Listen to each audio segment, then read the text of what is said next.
I'll talk to you afterwards. That real fast. Where'd Julie go? Take away. Did we run her off? Who's that? Julie.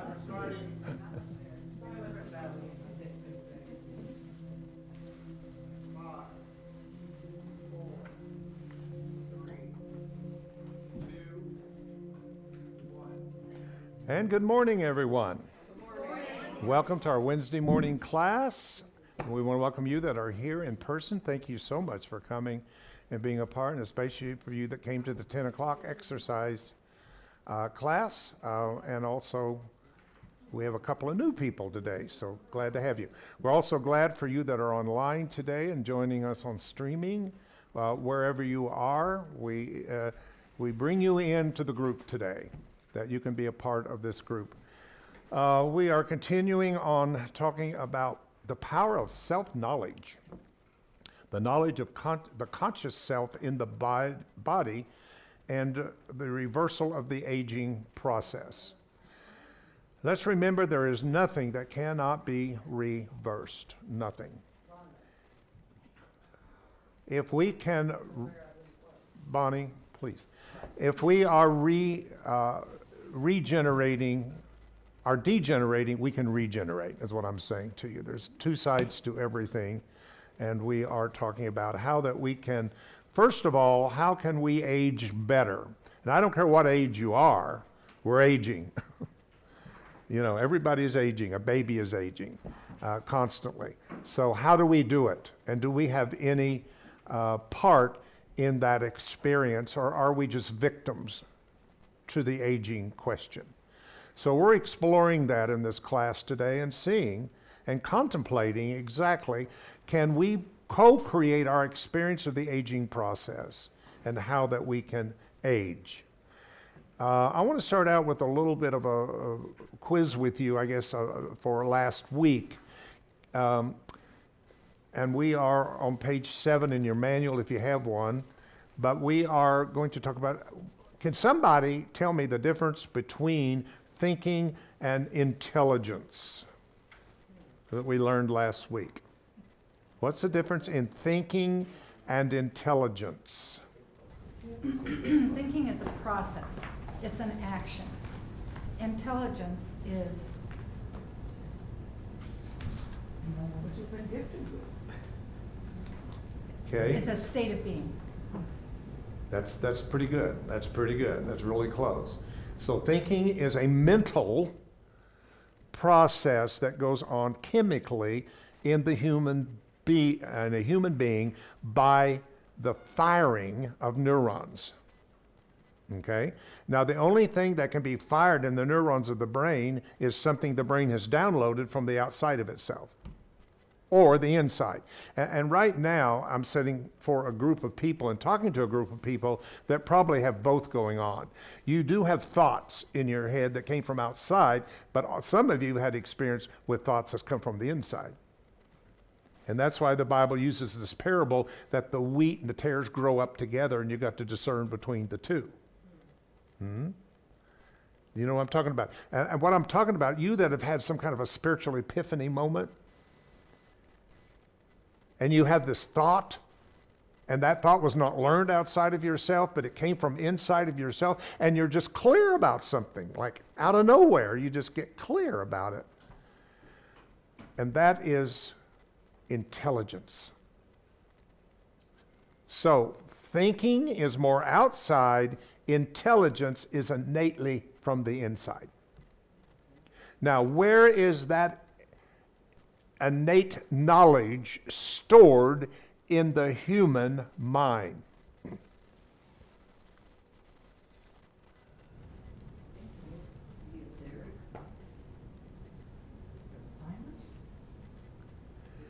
In the noetic atmosphere of our mind. Everybody say that. In the noetic atmosphere of our mind. Now, the noetic is just a nice word for the higher self.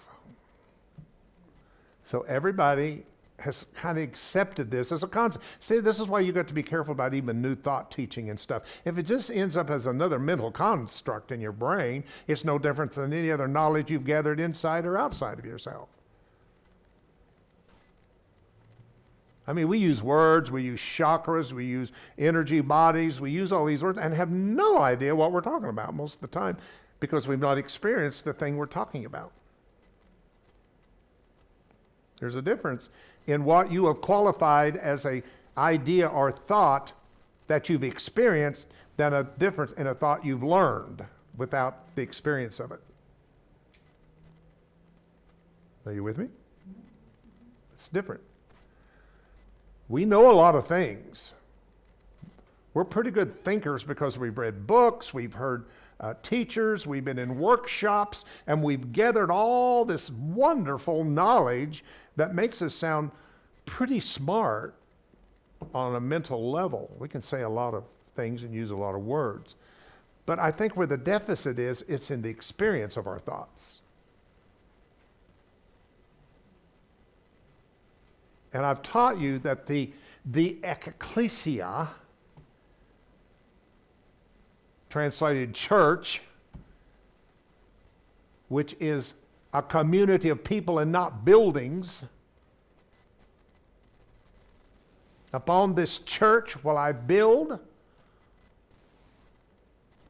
You get that? Peter, who do you say that I am? Thou art the Christ. He's all upon this. Now, I need to get on this, but here we go. Because Peter had an experience. How do I know that? Because it said, Jesus said to him, you didn't get this from flesh and blood. You got it from your Father in heaven. You switched off your microphone. You just switched off your microphone. I'm what? You switched off your microphone. Oh, I did. Oh my God, sorry. It's on. The green light's on. Now it is. Okay, excuse me, sorry. Okay. So what the world needs right now is a ecclesia, which is translated church. Now, Jesus, Yeshua the teacher, was also receiving from a position in himself that he called the Father. So his thoughts were fathered by the Spirit, not by outside of himself. If it had been outside of himself, Jesus would have been no different because he would have been trained probably in some kind of Judaism or culture of 2,000 years ago. But he wasn't the product of all of that. He was the product of an experience. That's why he's unique, because he's the result of experience of hearing something from a higher state in himself.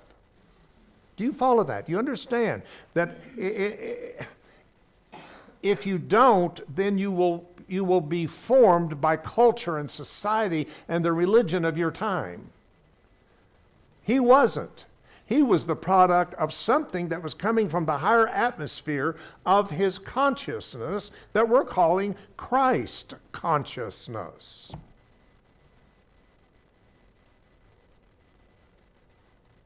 And this is where I get this. For the words I speak are spirit.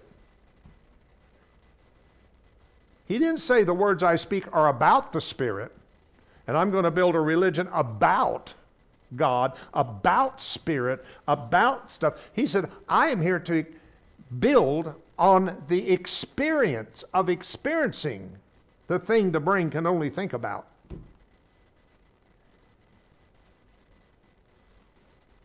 And that's why I consider myself not religious, because I'm not going by the doctrine and the dogmas that you learn in a religion. I'm going by the experiences that I have had in the last 60 years of following my spiritual path.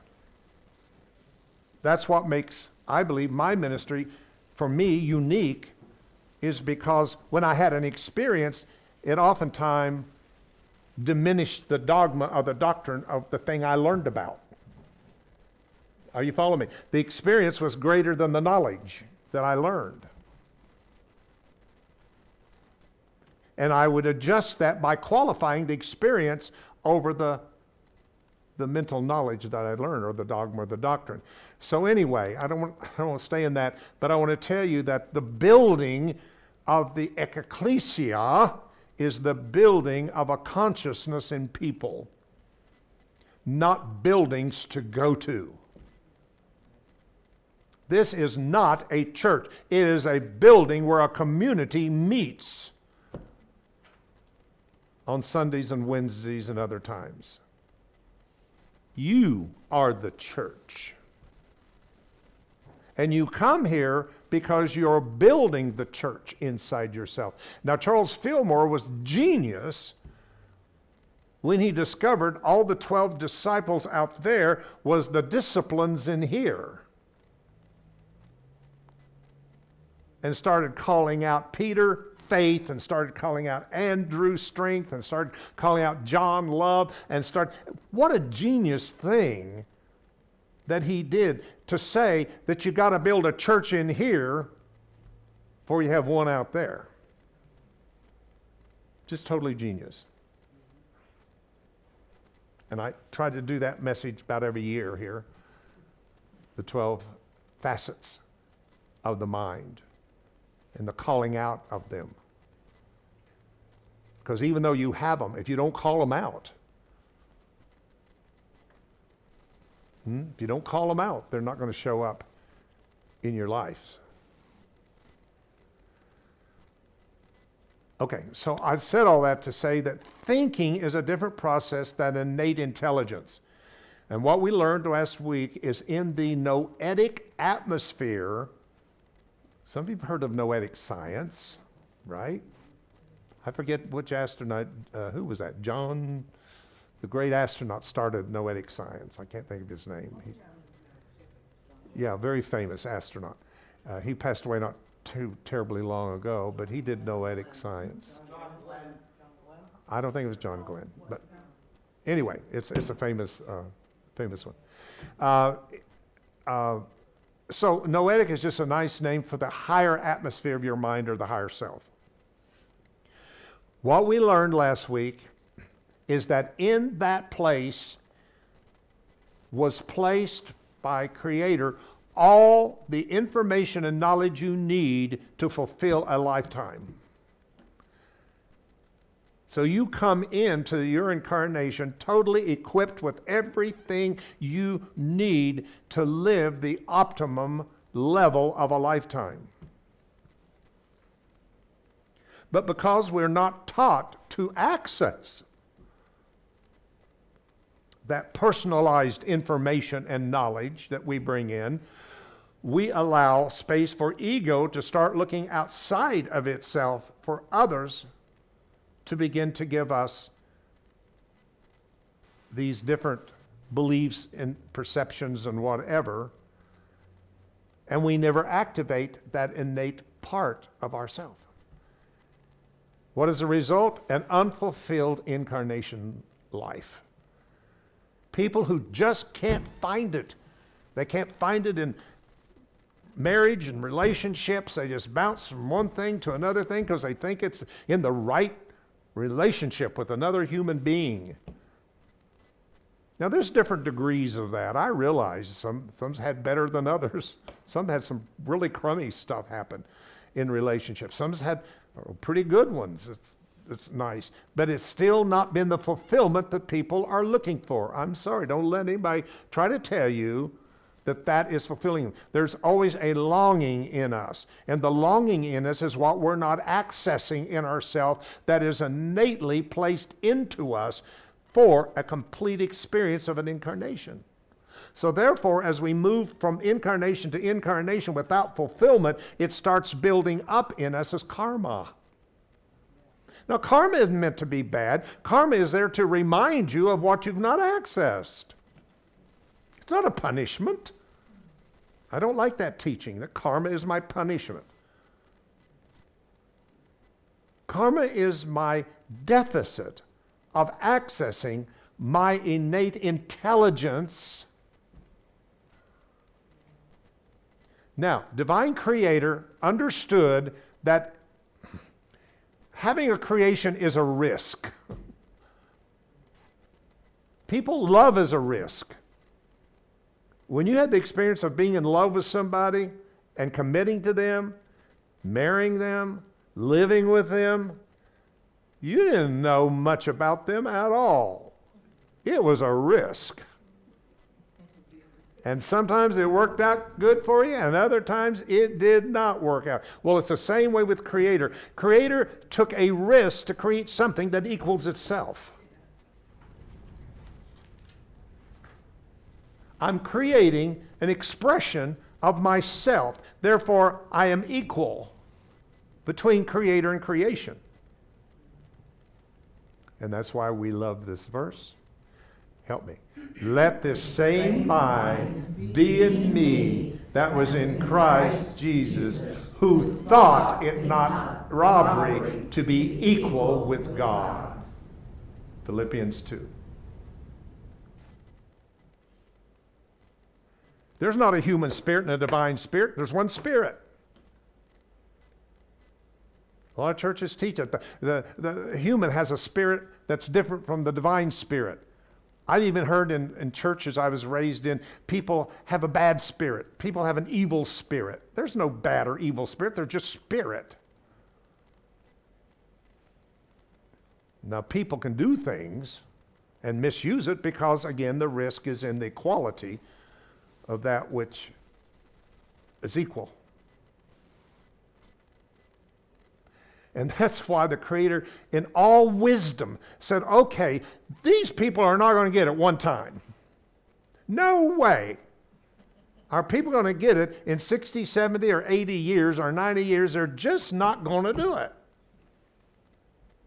So I'm going to replicate the ability of incarnations until people have entered a state in which they realize the answer they're seeking is in accessing their innate intelligence, which was given to them at the time of creation.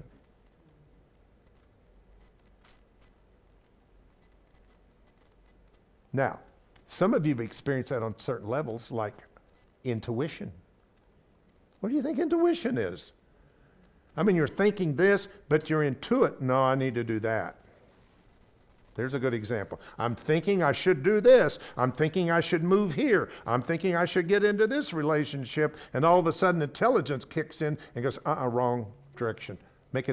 Choose again, the Course says. Choose again. I wish sometimes we had chose again some of the things we chose. But nothing's in vain in the big picture. Everything is for a lesson. Everything is to learn. Everything is strengthening you. I'm just telling you there's a better way. Just like in the exercise thing when we talked about the pain thing. Some of you didn't like that because you're thinking, I don't have to go through pain to gain. And that's right. There is a better way. But some people will have to go through the pain to gain because of the choices they choose and make. That is not what has been chosen from them from the foundation of the world. I love it. It says we were found in Him and chosen from the foundation of the world with all spiritual blessings, Ephesians 1:3. It was chosen for you. But you didn't choose what was chosen because the ego said you should be the chosen. Oh my God, don't get me into that. Now we need a chosen people. So we'll project that on the monotheistic idea of Judaism and whatever. They'll be the chosen people. No, they're the people who chose monotheism over polytheism and got labeled the chosen because of what they chose. Then the church came along and says, well, we're the new Israel. Oh yeah, you don't have to be a Jew or a Gentile in Christ. We're all the new Israel. So the church took over the place to be the chosen of God on the earth from the natural Israel, Jewish people, now became the Christian people. And other religions begin to feel God chose them. And of course, the ego loves that because as long as you feel like you're a part of a group that's been chosen, then there's a whole lot of people unchosen. And the agenda of ego is always separation. Always separation. I'm chosen, you're not chosen. So I can treat you differently than me and those who are in agreement with me. I hope you get this today. I want to tell you, you've got an innate intelligence in you that once activated will get you back in alignment. You'll know what it is to be out of alignment and go to the chiropractor and pop, crap, whatever they do to align you, whatever their method is, you go for alignment. And they'll say you're totally out of line. And when you're out of line in this vertebrae, it kind of affects your kidneys and affects other things because the whole body gets out of a line. And so I'm asking you today, if you went in and really was honest with you, do you feel you're living a 100% total aligned life? And if you are, good for you.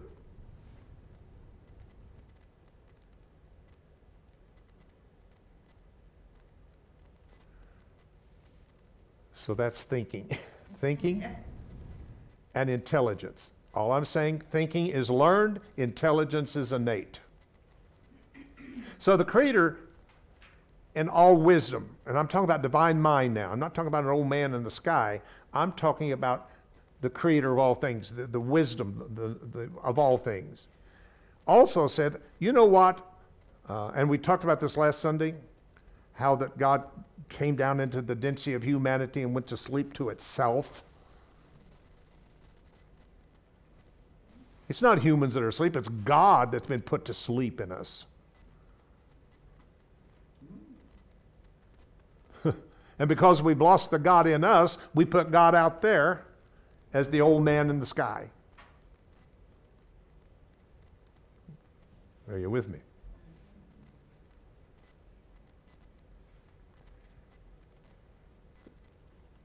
So, in all wisdom, understood that I need to put a part of myself into the human dream, illusion, whatever you want to call it, that doesn't fully go to sleep.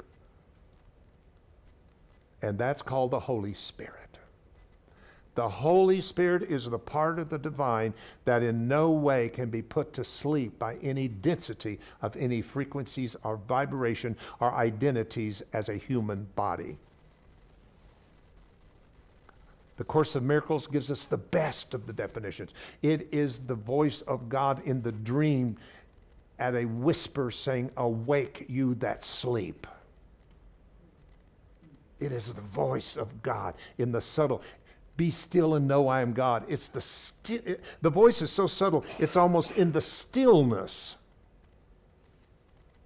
of the ego mind that it whispers, "Awake, my children, from the dream. For this is only a dream. It is not your reality. Your reality is in the pattern of the innate intelligence that is in the higher states of your consciousness." We call it Christ consciousness, which means the mind of God in the human mind.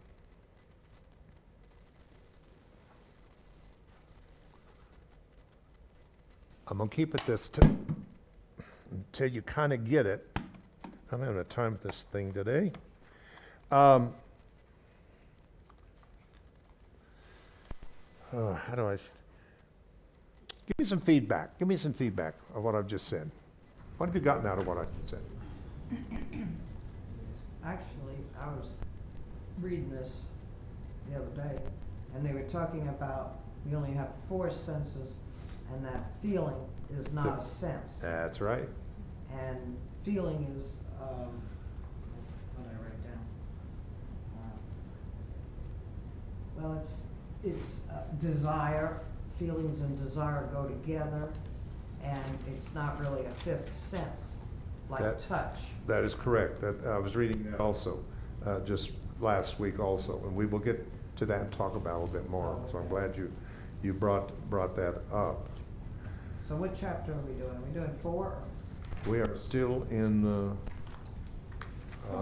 3, I think. 3? Aren't we? Or 4. We're in 4. 4, okay. Well, that's where they start talking about that. Yeah.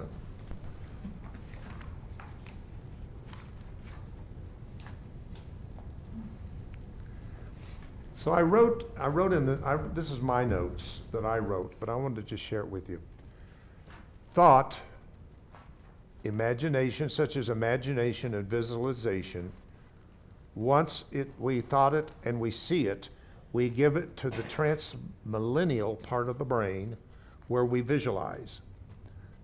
So we think the thought and then we visualize the thought. Then we give it to feeling, as you said, which is not one of the five senses, but it's actually a state of remembering. The feeling is not a feeling based upon past sensory, but it is the feeling of knowing. Doesn't that make feeling an interpretation then? No, it's opposite. Feeling connects us to the actual memory of the thing, not the feeling of it. Now, feeling is introduced to magnify, intensify the innate intelligence given to us, and then becomes a belief pattern now manifesting can happen. Thought given to the transmillennial part of the brain, which now becomes when you visualize the thought, and then you give it over to the feeling of remembering it. Oh, imagine that feeling. That's a different than feeling good or feeling bad, but the feeling of, aha, I get it, I see it. That's a whole different level of feeling than a sensory feeling level. And then the feeling and the visualization then is magnified and intensified into a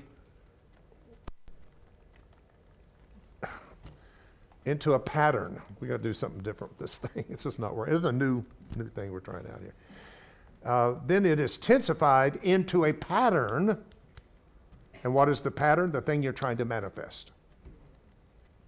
Can you run through that again? Thought. Yeah. Okay, thought. You get the thought. The thought is given to a part of the brain called the transmillennial part of the brain where the thought can be visualized now. The brain is able to visualize the thought. If the thought matches divine mind, then you have the experience of remembering or knowing something rather than just believing that results in a level of feeling that is not sensory, but a spiritual experience at that moment. And when that happens, then it can be given into a state of intensity in which it develops itself as a pattern.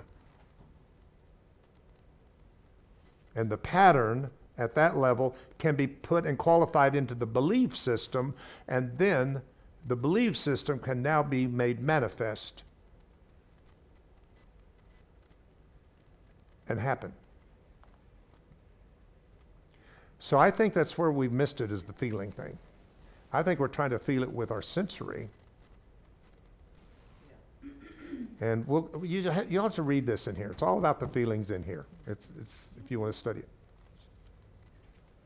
I mean, I can feel happy, I can feel sad, I can feel a lot of things that are based on my sensory perception, but we're talking about an experience, not a, because if I feel sad, that means I can change that and feel happy. Or if I feel mad, I can change that and feel glad. So sensory feeling type thing is a different sensation than it is the feeling of awakenment. So he gives a good thing in here, and we can get to that. Well, Question? Sorry? I have a question. Yes. So how does, I always thought of feeling pretty much like faith. Do they? Very good. Well, faith is, but people don't know what faith is. They think faith is a belief. It's just a feeling. Because you gotta get that, you gotta have a feeling of, I mean, how do you accept, what you're telling me without having faith? Which is, to me, almost like a feeling. Do I feel that faith? No. Oh gosh. Okay. Well, when I teach Soul Energetics to practitioners, one of the things that I teach in the beginning is that after we've set our intention and we've done all of that, I tell them to detach with breath, and then I say, go into the higher atmosphere of your mind where there is a faith that helps you to remember you were created whole. So why this is hard to explain is because you want to place faith in a sensory way of a human feeling. In the next paragraph, it talks about feeling is really a desire. They go together. Delight yourself in the Lord, and he shall give you the desires of your heart. Yes? So does that mean that faith is equivalent to being or having openness? Yes. Okay. It's kind of a doorway. It's kind of a portal to what already is. That's why it says faith is the substance of things hoped for, but the evidence of things seen. So faith is only an evidence of something that's already there. It's not a way of trying to feel your way into something that isn't there. But anyway, we're getting into things that's hard for the brain to understand. It's So, in the book, that's why. yeah, we'll get into all of that. It says they do not possess the capability of accessing and evaluating the intelligence impressed on the electromagnetic impulse. The energy of feeling is the action that propels intelligence. Faith propels, and what is intelligence? It is the innate part of your knowledge that is given to you, you already have. It's not what you learn that you don't know. It is connecting you what you know but you have forgotten that needs to be awakened in you. So we're kind of getting in a completely different direction here. Let's move on. So this chapter is on intelligence and the senses, the whole chapter on page 15. So I would suggest if you want to contemplate that chapter, it's not a long chapter, read it, look at it, and we can revisit this. Because there's quite a bit here on this page. The action brought into existence in the form, reality, the new energy of feeling. Energy is a feeling, not a sense. Feeling is an energy, not a sense. I'm going to say it again. Energy is an energy, not a sense.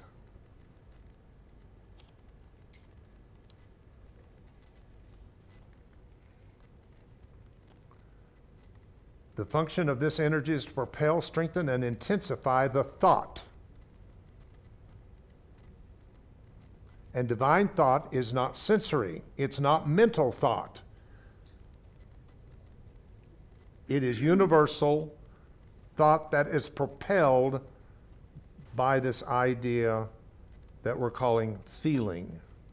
So it's a whole restructure of feeling, and I didn't really want to get into the depths of that quite yet, but we can. David, in here, I'm going to read 2 sentences real quick. Ask a question. Intelligence is the medium through which mankind expresses free will. Therefore, we still have control over this powerful energy of feeling through the selectivity of intelligence. There you go. That's perfect. Well, that's exactly what it says here, which makes more So, sense to what, me. what feeling is connected to what? Intelligence, Right. not sensory thinking. Right. Now, in the back of your book, you can look under the word feeling in the glossary.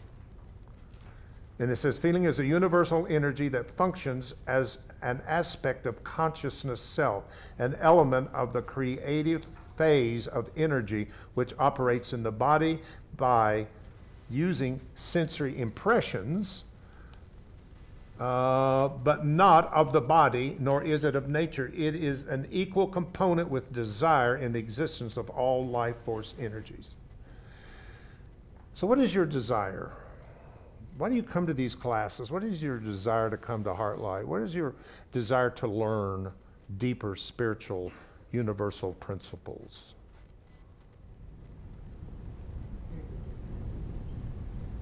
To come to my own feeling about something. Okay? Somebody else? What is your I feel desire? something pulling me, drawing me towards the information. Understanding. Expand our knowledge. Okay. Just becoming a better person. Okay. Better is always good. But, yes, To ascend or transform. to ascend or transform. I like that. Okay, all these are good. No wrong answers. These are your answers that are your reality in that sense. Okay. All right. So in chapter 4 on page 15 of this, we'll just go back in the previous chapter on thinking and the mind, and I've spent a lot of time trying to show people the difference between the brain and the mind. And as I told you, that's an experience. You have to experience your mind. You can't learn about mind. You have to experience mind. And I can pinpoint my experience in 1989. I had an experience in which I experienced my mind outgrowing my brain. And what I experienced was not in my head, but it was absolutely the illumination in every cell of my body. And I had a cellular awakening in 1989, listening to an old Deepak Chopra cassette tape with his heavy accent. I didn't know who he was. All I know, I was bored in a motel in Memphis, in a dangerous part of town, scared to go outside, or not scared, but cautious to go outside into this area, and was driven to listen to this cassette tape because it's all I had between the meetings, and was in a state of almost asleep. You know, that nodding place? I was doing this. Boring, boring, boring. He's not even preaching. I've heard no Bible. Boring, boring, boring, boring. And then he said, new physics has discovered there is no empty space in the human cell. But what we thought was empty space was a teeming magnetic field of all possibility. My brain went, what?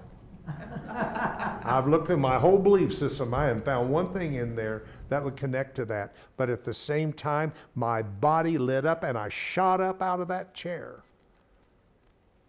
And I knew through a feeling that wasn't my senses that something had awakened in me that I would never be the same again. And that is where a powerful journey started for me at that moment, that I realized the power of the mind to the human brain. I hope you all have experiences. You need to have an experience, and I can't give it to you. Nobody could have given me that experience. It happened, I think, because I'm a searcher, I'm a seeker, and I was opening, and I was spending time in that direction of life. I didn't let my life become distracted. Now, I'm not trying to toot my own horn here. I'm just saying, for whatever reason, I was wired different to come in and not get sucked in to what was culturally right, racially right, religiously right, ancestrally right, and I was seen as very rebellious for it, but I stayed true to that part of myself that was the unknown, the mystery. The mystery.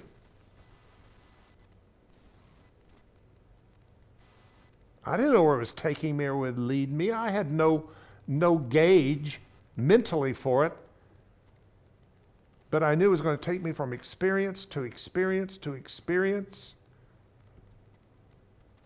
And those are the most important things. When I get up here and minister to you guys on Sunday, and I give you knowledge, and I give you I sprinkle it with my experience. And that's the most important part of all my messages to you is my experience, not the knowledge I've downloaded because I've read a bunch of books. I've got great books. If you come to my office at home, there's Rhonda can tell you. She's been there. I've got a great collection of books and knowledge. But those are not the things that has transformed and brought my ascension, is not the knowledge in those books. It is the experience of the knowledge in some of those books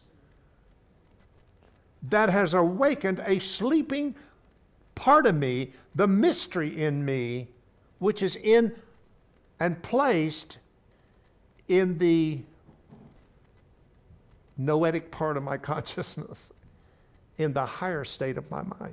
Remember we read in here, I thought some of the greatest advice, it says go ahead and read books, even if you don't understand it, read books, because even the brain doesn't understand it, but if it resonates in your innate intelligence, it will activate it and bring it forth into an aha moment. And we should be experiencing a lot of aha moments right now. You should every day you should have at least one or more moments of feeling an epiphany of a divine thought that comes from you.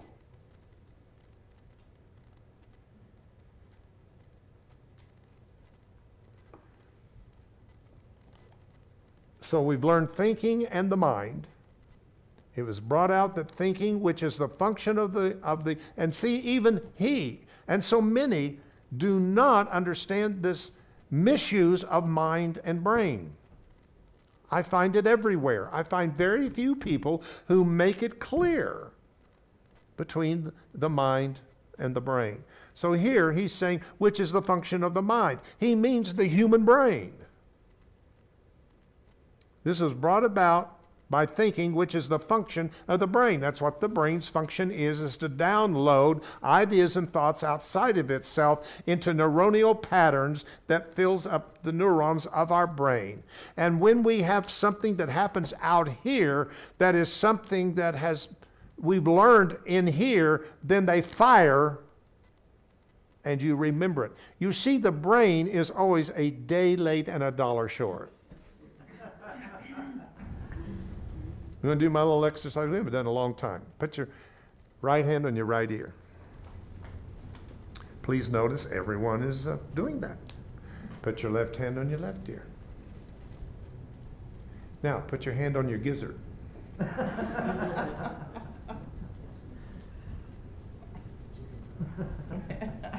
Where? Is my gizzard here? I know a chicken has a gizzard and whatever. But you see, we all shared a past. Because everybody understood what right and hand and ear was because you could download it from the past that you've learned that. But when I said something that had no download, mentally, you didn't know what to do. Mind is always present. Brain is always about memory.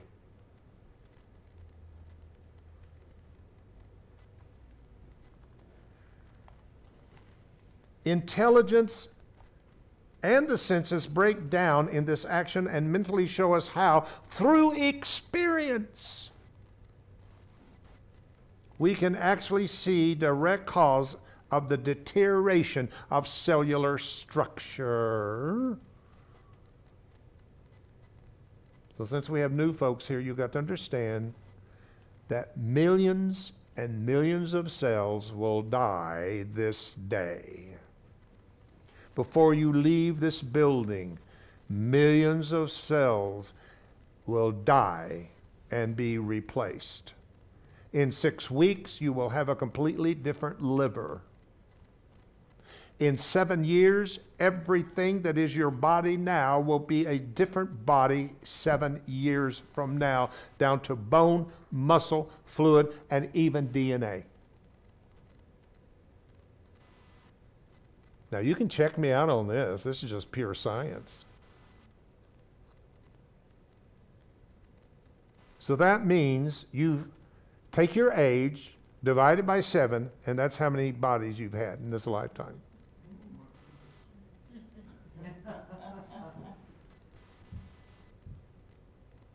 Here's the question that always comes up. Okay, let's say I have liver cancer of the liver. Why do I have it after 6 weeks if all that liver is totally, all the cells that make up that liver, if they've been destroyed through apoptosis? There's processes of this idea of cells dying and regenerating. Then why do I have cancer? Because you didn't change the blueprint. And that's what I want to get on and prepare us for next week, because we're going to talk about how we age. It is not by the years that you live, but by the enzyme known as telomerase or telomeres. This is right here. Every time cells replicate and chip this off, you deteriorate in age.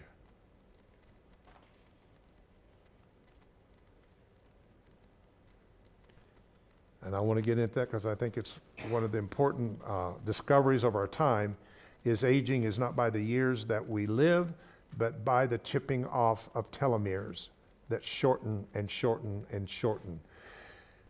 What do we do to lengthen the telomere? If we can do that, we can become a different chronological, not a chronological, but an inner age. In other words, you can still be 60, 70, 80, but you can be younger instead of older. Older is a state of the human mind. There's young people that feel old, and I know old people that feel young. So I want us to talk about that. On page 16, the second paragraph says, by understanding the difference between intelligence and senses, we can see why we don't have to continue on through life as a victim of attitudes, moods, and ruthless belief systems. We've got to get rid of this victimization. There's nothing I can do about it. My mother had it, my grandmother had it, and I probably am going to get it.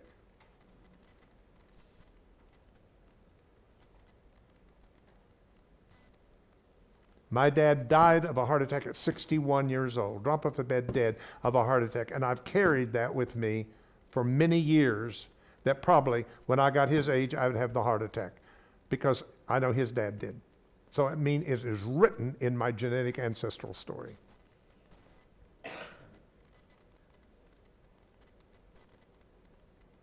Didn't happen. Doesn't have to happen to you. It doesn't happen to me if we would learn how to reverse this by accessing our self-knowledge. We know that we have control over the senses record, and that the feelings of intensity. The choice of intelligence is that changes the nature, here it is, the nature of our thinking. Not our thinking, the nature of our thinking. So I'm trying to get through this so we can get on next time to the next. So let me say, in this class, there's no way I can give you all this information. I'm trying to give you enough to pique your interest. And for you that have invested in the book, study to show thyself approved, that you be not ashamed, and rightly dividing the word of God. I can't study for you. I can study for this class a little bit, which doesn't help because I usually don't do what I study in the class. Word. You know, I try. Sometimes I think, oh boy, I write this down and never get to it. Because you're directing what's happening here today. I'm following your energy lead. So for the last bit, just let me go back to the cellular replication. Now the Hindus, for instance, knew this because they spent time developing their inner abilities.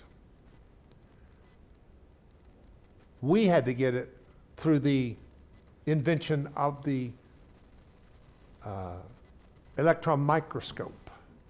It wasn't until we could look at cells through microscopes that we saw they weren't solid, and we didn't have them a whole lifetime, but they were constantly in a dance of destroy and birth, destroy and birth. Shakti and Shiva, Shakti and Shiva. Dance of the Lords. Now the illusion to you right now to that is that ain't happening. I've had the same body for the last 50, 60, 70 years, or however old you are, and you have not. It's just we live in such a slowed down density that the movement and dance of energy has been trapped until the brain can only take a picture. Wonder if somebody's doing a wonderful dance, somebody's doing ballet or doing some dance, and you get a camera and you go click. They didn't pose. You captured and stopped the movement. And the picture is the illusion of the dance. Trapped. We have trapped mind in the human brain.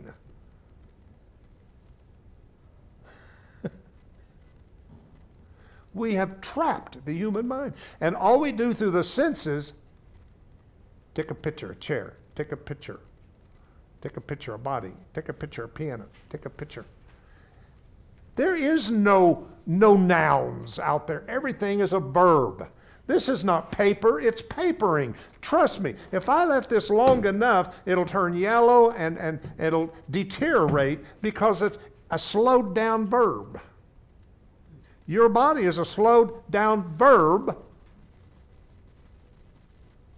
that you don't see it happening. What about your flowers and your plants and things, and all of a sudden, I don't know when it happened, but there they are. I didn't see the process of the change. I love those kind of documentaries where they got the photography now that you can see the whole process of how the seeds come up and bloom and all of that. It's fascinating to think that's what's going on, but my eyes don't see that. So our eyes are not seeing ourselves, and therefore we don't know how to enter into the dance that is going on within ourselves. Now, and I'm closing with this, I see this as an act of grace. What do I mean? I think that between what is destroyed and reborn is a state of grace, meaning that you can change at any time what is being reborn to a different frequency. We call that in Soul Energetics a sacred pause or a still point. That means if we use unique frequencies of any kind and get those frequencies in there in the state of grace, I'll change the blueprint the cell is reading. The next time it replicates itself, it'll replicate itself from a different frequency that could change the outcome completely of cellular replication.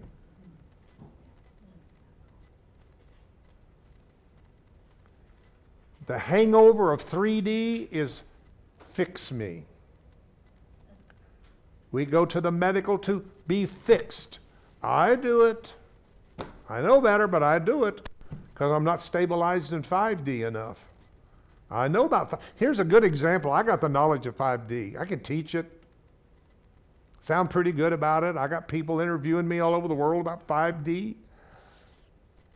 I'm out there about 5D and changing to 3D, and talking about it all over the country, all over Europe, and everywhere because I know it. I have the knowledge. But I want the experience of it. And I want to feel what it's like the minute the transition happens, and I feel, oh my God, these cells don't feel like the same thing that are making my liver. Oh, something has happened in my pancreas where I got sugar issues. I don't know, but it's changing. It's transforming me. How? By the renewing of my mind. Yes. So can you be in 3D and 5D at the same time? You are, always. It's like all the television stations on your TV are always, all the time accessible. Mm-hmm. Yeah, we just don't know the different codes of how to access the other things that are available to us. Okay, so in many previous teachings that we've had from you, you've talked about as we become more 5D, as we are more able to access 5D, that we're going to be like wandering in and out of it. For a while. For a Everything while. overlaps. And, Everything. okay, right. So are you now saying that that you anticipate in the human body you currently occupy, you're going to be able to totally experience 5D at once? Until it At once. until it stabilizes the norm. Right now, we're in a norm that's been around for over 12,000 years, and that's reductionism, dominion over the earth, men over women, and all of that's been going on during this whole epic that we've been living through of our adolescence evolution. But as we grow up into co-creative spiritual adults and taking responsibility to co-create our destiny, there is an overlap of those two things. I come in and out all the time of 5D and 3D. Now, when I get to 5D, I create the spiral that gives me 6, 7, 8, 9, 10, and so on and so forth. So I begin to have access to multidimensional consciousness. But right now, our focus is moving 3D, navigating through 4D, and hitting 5D citizenship. Yes. Let's just throw this out here, but I feel like our country is half is trusting it and the other half is fearing it. And when that happens, of course, there's chaos. Which is 4D. Which is 4D. In order for us to go 5D, the fear has to be erased and we all have to trust. And Am I don't, right or wrong? and that's right. But again, you have to realize that will not happen on a mental 3D level. It's going to happen by 5D coming in and intervention taking place in the human consciousness at a collective level that's going to awaken people, because enough is awake, it shall pull up everyone else. It's that 100th monkey idea. It is that critical mass. That is the call for the light workers right now, that we reach enough light workers that we affect the whole collective consciousness. At that moment, people will have a renewing of their minds. A renewing of their minds. We just have to get a critical mass. That's it, and that's what we've been doing for 22 years. The call of Soul Energetics is for the light workers to step up.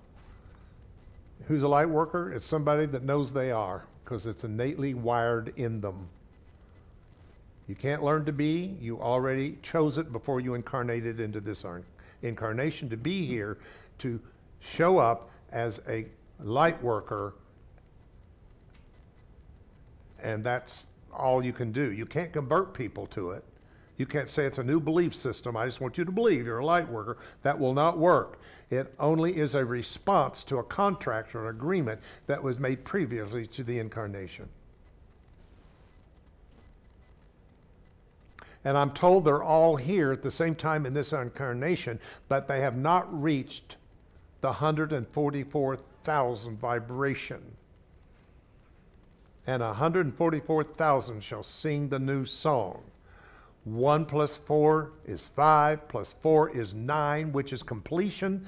And that means the light workers who have completed all incarnations in 3D coming together, creating a collective field that will cause a ripple through the collective consciousness of mankind itself.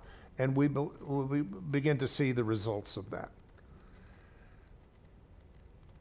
You know, and our time's up for you that are leaving us that's online. Thank you for joining us, and we appreciate your support. Thank you for supporting the class and continuing on.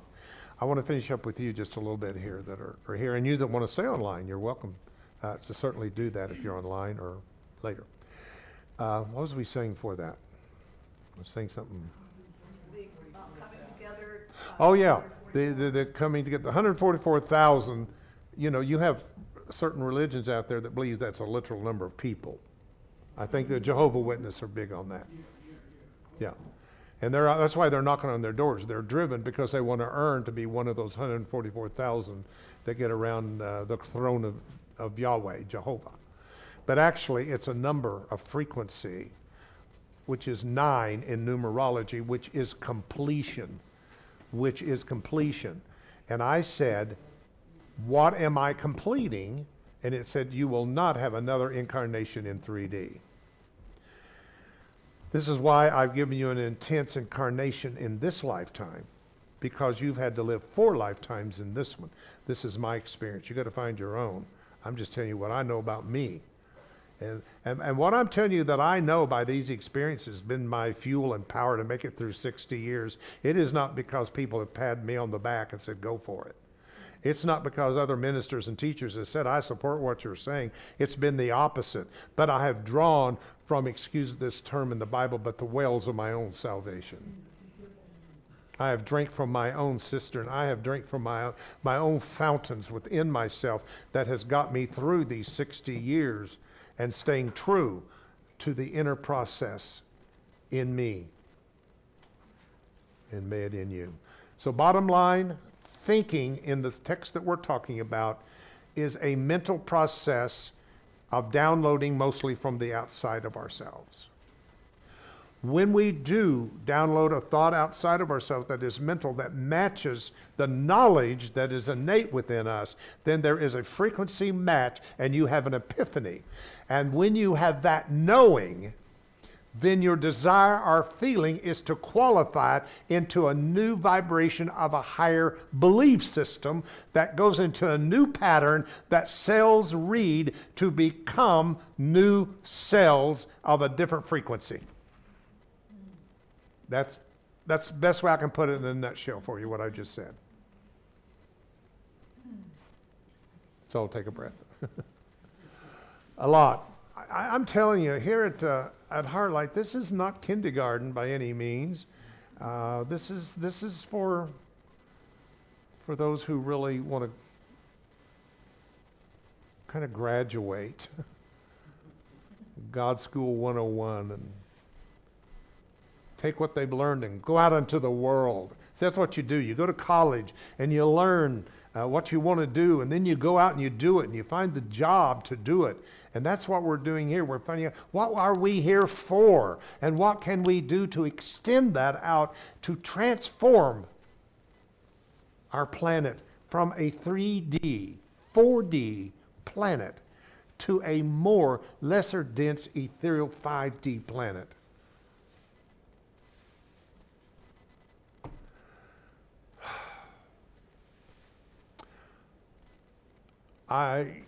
My intention is always to try to give you the best that I got. I know what I'm dealing with. I know I'm dealing with mental patterns.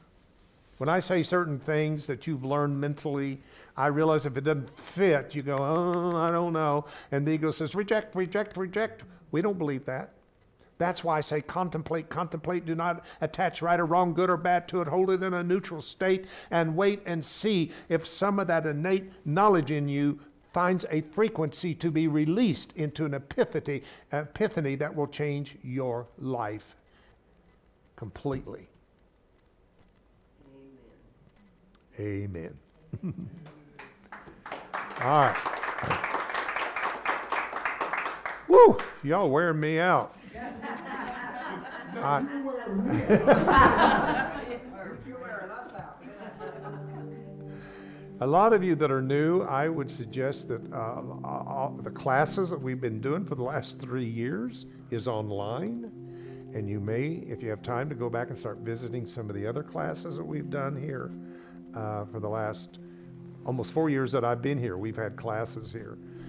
So there's a lot that is available that you can go back and kind of revisit, and it might help you with more of what's happening now, is to go back and revisit some of that information that is available there.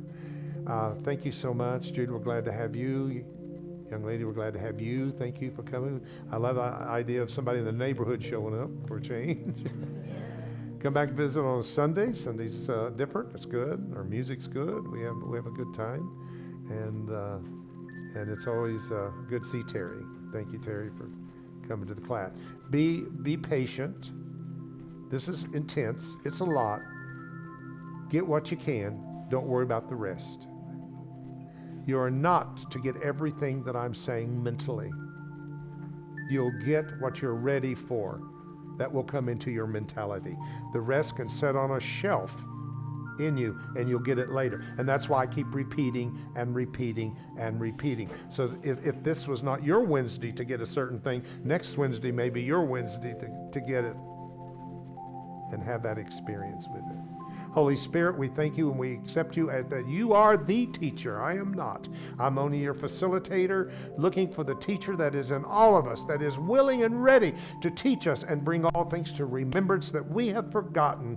For you hold the patterns of universal mind that is deeply within us today. Release it, let it go, and let it become the expansion of our experience as light beings into the world today. And so it is. Thank you very much. Remember to support the class.